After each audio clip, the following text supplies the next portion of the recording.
ان میں رکھ لی نا، میں بھی سن رہا ہوں۔ وہ ایک بڑی عجیب سی بات ہے، میں دہرا دیتا ہوں۔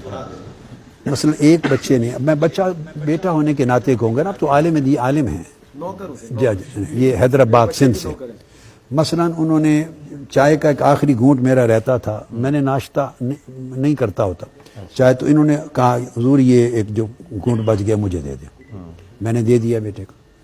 پھر ایک شخص نے ایک نوٹ 500 یا 1000 5000 کا تھا، آگے کیا اس پر سائن کر دیں۔ وہ میں نے کہا دیکھو بیٹے، میں آپ کو بات سمجھاتا ہوں، اس سمجھنے کے بعد اگر آپ کی طبیعت میں جیسا آئے میں کر دوں گا۔ تو میں نے پھر وہاں نصیحت کی، میں نے کہا یہ اس طرح کے چھوٹے چھوٹے معاملات دلوں میں چھپی ہوئی محبت اور عقیدت کے عکاس ہوتے ہیں، وہ ظاہر ہوتی ہے۔ محبت اور عقیدت جائز اور ناجائز تمام مذاہب میں جائز بھی ہوتی ہے اور ناجائز بھی رہی ہے، یہ میں خلاصہ عرض کر رہا ہوں۔ تو محبت اور عقیدت کا ہونا اگر جائز ہو تو وہ ایمان کا حصہ ہو جاتا ہے۔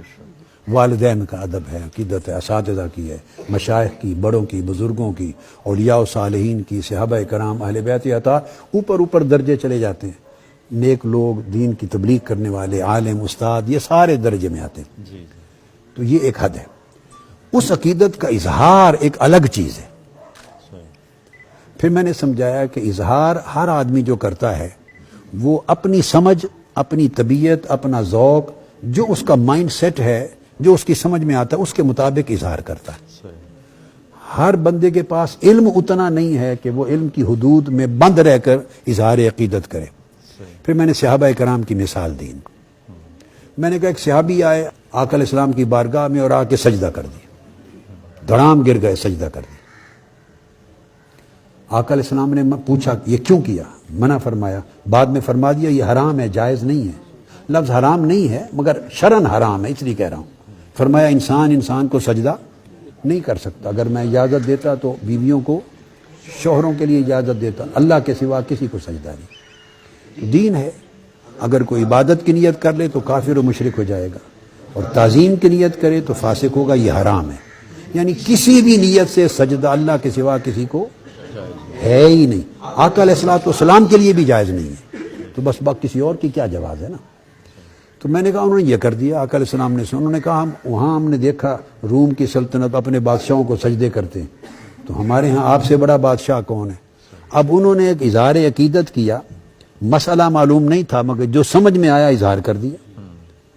اب آقا علیہ السلام کا چونکہ وہ پیغمبر ہیں، ہادی ہیں، انہوں نے روک دیا کہ یہ جائز نہیں ہے، ممنوع ہے میری شریعت، سمجھا دیا۔ میں نے کہا کسی نے کہا جی میں نے بدلہ لینا ہے، قمیض اوپر کر دیں، تو قمیض اٹھایا تو چوم لیا۔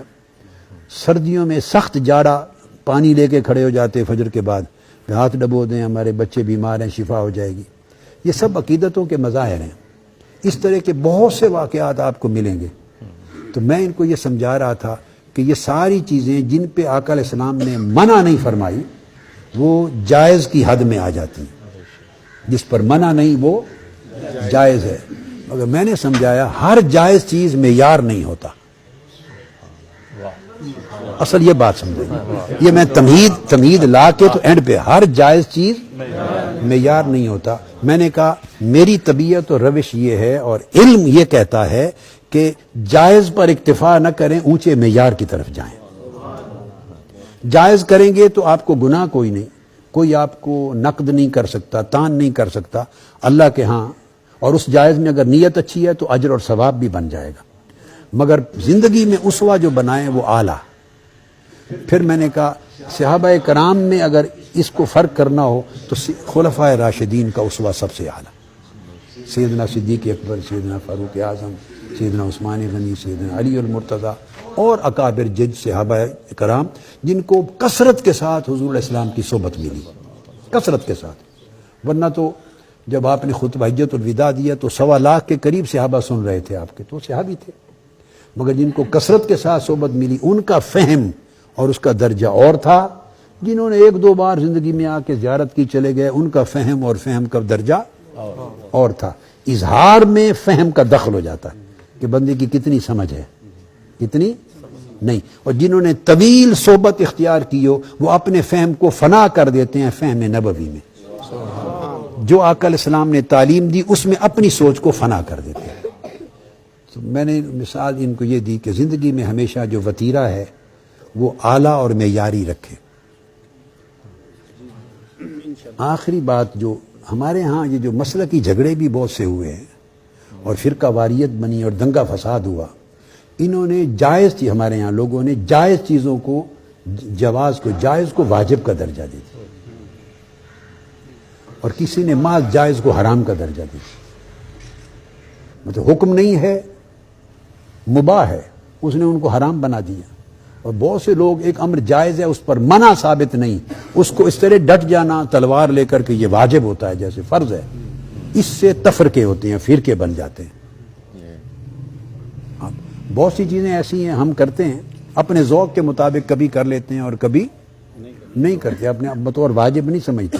وہ جو نہ کرے گا تو ایسے لوگ وہ کہتے ہیں یہ ہو گیا، یہ تو فلاں ہو گیا.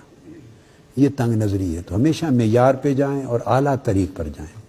اور آخری بات بیٹے پر اٹھ کے اللہ آپ کو سلامت رکھے، زندگی میں اللہ کے ساتھ اپنے تعلق کو اخلاص پہ رکھیں، اس میں مخلوق کو شامل نہ کریں. کیا کوئی کام اللہ کے لیے جو کام ہے، کوئی کام جو اللہ کے لیے ہے، اس میں مخلوق دور دور تک نظر نہ آئے، وہ ریا بن جائے گی، وہ ریا بن جائے گی. اور کوئی کام جو اللہ کی مخلوق کے لیے کریں اس میں آپ کا نفس میں دور دور تک نظر نہ آئے، آپ معیار سے گر جائیں گے. کن مع الخالق بلا خلق وکن مع الخلق بلا نفس. خالق کے ساتھ، مولا کے ساتھ ایسے رہو جیسے مخلوق ہے ہی نہیں، جو کرو اس کے لیے کرو. میرے پاس جی حضرت یہ ایک بڑی دلچسپ بات آ گئی، یہ ہم نے اندر تو نہیں کرنی تھی، اب ان کی نصیحت کے لیے. علماء کرام کا ایک وفد آ گیا میرے پاس، یہ بات 80s کی ہے، 1985 86 87 کے زمانے کی. ان میں کچھ علماء میری ینگ لائف کے میرے دوست احباب یا ملنے والے تھے. اب وہ عالم اور پیر صاحبان ہو گئے تھے. وہ وفد آیا تو مجھے کہنے، آپ نے سنی ہوگی یہ بات. تو وہ آئے، انہوں نے کہا کہ فلاں دارالعلوم میں، لاہور کی ایک بہت بڑی جامعہ ہے، تو اس دارالعلوم میں ایک اجتماع تھا، پھر وہاں علماء اکٹھے ہوئے، بڑے بڑے اکابر، ان میں اب اکثریت وفات پا گئی، پرانی بات ہے. تو انہوں نے کہا کہ میرا نام لیا، بھی ان کے پاس کوئی اسم اعظم ہے. یہ وہاں اجماع کیا انہوں نے آپس میں.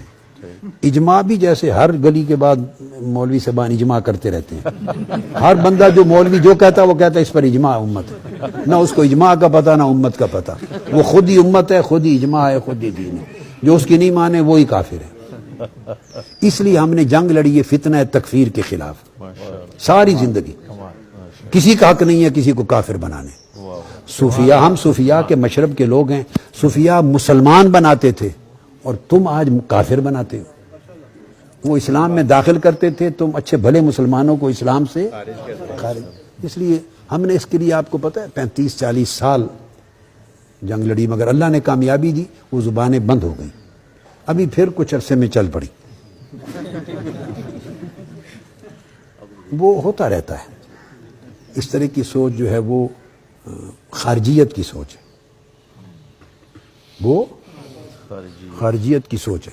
وہ پہلے حضرت مولانا طارق جمیل صاحب کے لوگوں میں داخل ہو گئی تھی ایک زمانے میں، اب وہ ادھر ہمارے والے لوگوں میں داخل ہو گئی. برابر ہو گیا کام برابر ہو گیا. مطلب ہے یہ اپروچ خارجیت ہے، خارجیت.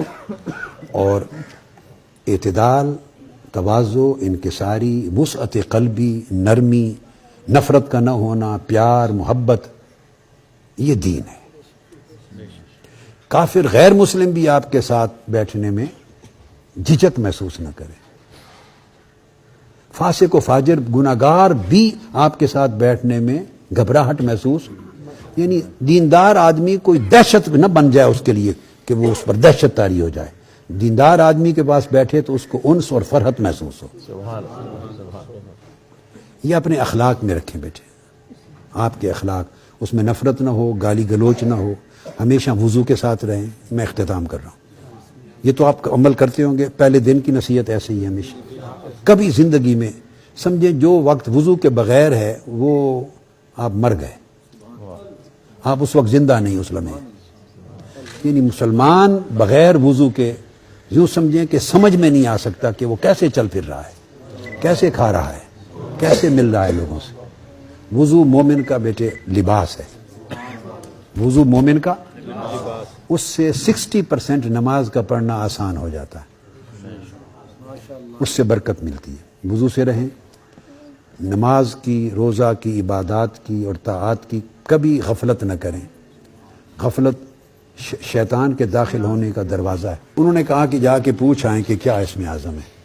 وہ میرے پاس آ گئے کہ بتا دیں. میں نے کہا اسم اعظم میرے پاس ایک ہے، مگر وہ ہے بڑا مشکل، آپ نے اس پر عمل نہیں کرنا، وہ وظیفہ آپ سے ہوگا نہیں. کہتے ہیں نہیں آپ بتا دیں، ہم وعدہ کر کے آئے ہیں کہ ہمارا تعلق اتنا قریبی ہے کہ ہم یہ راز لے کے آئیں گے.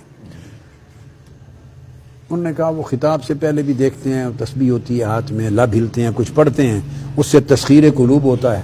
ساری رات خطاب کرتے ہیں تو اٹھتا ہی کوئی نہیں بندہ. ہمارے خطاب سننے کے لیے 100 بندہ کوئی نہیں بیٹھتا، ادھر اٹھتا کوئی نہیں، سمندر یہ تسخیر قلوب ہے، اسم اعظم سے کرتے. یہ ان کا مسئلہ تھا کہ معلوم کریں وہ کیا تھا کہ ہم بھی وہ پڑھیں. میں نے کہا ہے میرے پاس اسم اعظم، مگر آپ کے لیے ہوگا مشکل. انہوں نے کہا کیا؟ میں نے کہا بتا دیتا ہوں.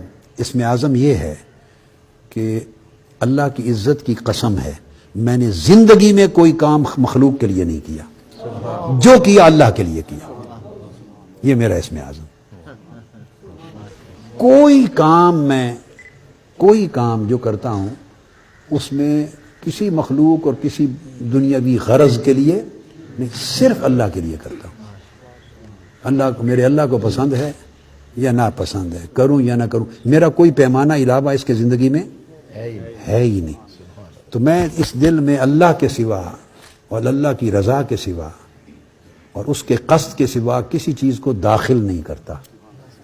تو جو کرتا ہوں، جو پڑھتا ہوں، یہ جو آپ تسبیح جو پڑھتا ہوں صرف اللہ کے لیے پڑھتا ہوں. اس کے عوض میں اپنے لیے بھی، میں نے آپ کو آپ کی تشریف لانے سے پہلے ان کو بتا دیا تھا کہ میں 26 سال اپنے شیخ قدوۃ الاولیاء سیدنا طاہر علاء الدین البغدادی کی صحبت میں رہا.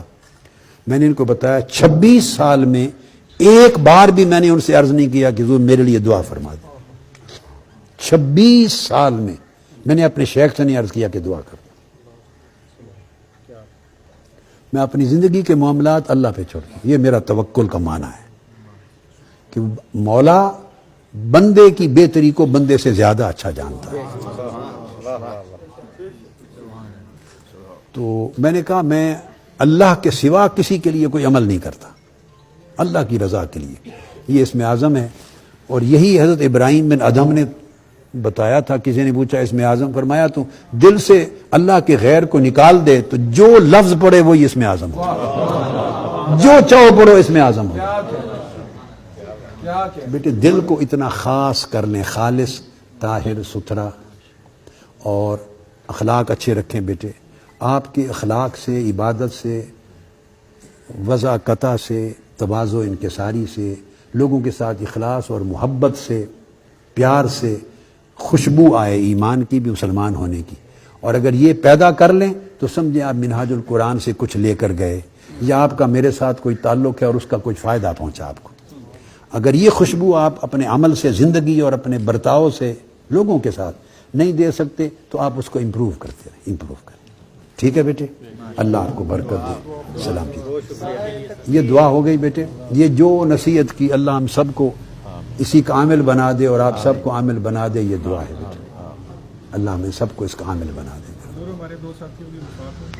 اللہ پاک ان کی بخشش و مغفرت فرمائے. وفات ان سب کی بخشش و مغفرت فرمائے. شفاء کاملہ صحت عالم خاتفان آپ کا دعا اللہ پاک اس کو قبول کرے، برکت دے. آپ سب کی حاجات اللہ پاک قبول فرمائے، مرادیں قبول فرمائے. حضور علیہ الصلوۃ والسلام کے طفیل آپ کو نیکی اور تقوی عطا کرے. اللہ پاک اپنی عبادت، اپنی محبت، اپنی معرفت عطا کرے. حضور علیہ الصلوۃ والسلام کی محبت اور سچی مطابعت، اتباع عطا کرے. حسن اخلاق عطا کرے، حسن معاملہ عطا فرمائے. نیکی، پرہیزگاری اور تقوی پہ رہیں. ہر خیر آپ کا مقدر ہو اور ہر شر سے محفوظ رہیں، اور آپ کے وجودوں زندگیوں سے خیر نکلے اور شر قریب نہ آئے، آپ کی ساری حاجات پوری ہوں۔ اللہ پاک کرم فرمائیں، کو شفا، صحت، سلامتی، دنیاوی و اخروی ترقی